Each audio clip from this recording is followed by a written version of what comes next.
জনগণই হচ্ছে একটা দেশের সর্বোচ্চ শক্তি এবং এই নির্বাচনের মাধ্যমেই তাদের সেই শক্তি প্রকাশের যে মাধ্যম।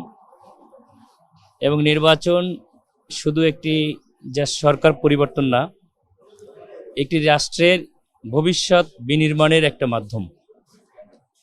নির্বাচন প্রক্রিয়া আমরা স্বচ্ছ নিরপেক্ষভাবেই আমরা চাচ্ছি এবং এটা ঐতিহাসিক নির্বাচন হবে বলে আমরা মনে করেছি।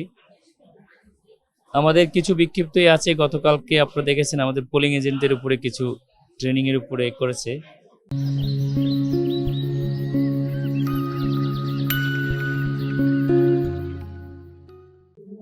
আজকে আমি অলরেডি কয়েকটা কেন্দ্রে গিয়েছি।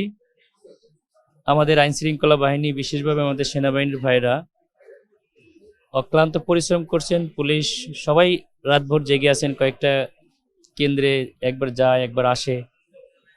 তো তারপরও আল্লাহর রহমতে এখনো পর্যন্ত আমি মনে করি যেটুকু নির্বাচনের পরিবেশ সেটা ভালো আছে এবং আমরা অবজার্ভ করছি। আমরা চাই আপনাদের সকলের সহযোগিতায় এদেশের যারা আইন শৃঙ্খলা রক্ষাকারীর দায়িত্বে আছেন সকলেই অক্লান্ত পরিশ্রম করছেন এবং দীর্ঘ একটা বলতে পারেন 17 বছর পরে মানুষ একটা ঈদ উৎসবের মতো দেখবেন যে মানুষ চলে এসেছে। এই উৎসবকে আমরা সকলে মিলে উৎসবে পরিণত করতে চাই।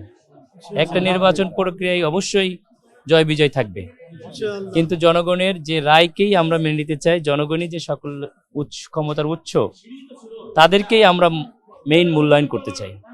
আমরা আশা করি আপনাদের সকলের সহযোগিতায় একটি সুন্দর, অবাধ এবং নিরপেক্ষ নির্বাচন আমরা জাতিকে উপহার দিতে পারবো ইনশাআল্লাহ।